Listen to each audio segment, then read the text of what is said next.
கள்ளக்குறிச்சியில் குழந்தைகளை தவிக்க விட்டுவிட்டு 6வது திருமணம் செய்த பெண்ணை கைது செய்ய கோரி மாவட்ட ஆட்சியரகத்தில் 5வது கணவர் கண்ணீர் மல்க மனு அளித்தார்.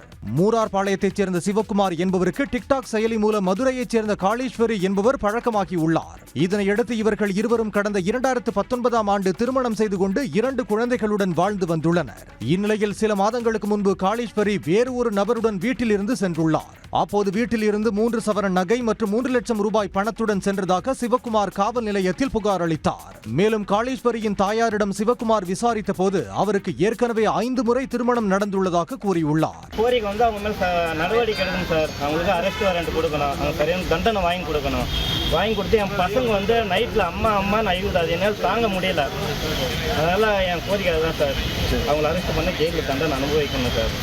இதனால் மனமுடைந்த சிவக்குமார் மாவட்ட ஆட்சியர் அலுவலகத்திற்கு வந்து தனது குழந்தைகளை கவனிக்க போதுமான வருமானம் இல்லாததால் குழந்தைகள் நல பாதுகாப்பு விடுதிகளில் சேர்த்து பாதுகாப்பு வழங்க வேண்டும் என்று கண்ணீர் மல்க மனு அளித்தார்.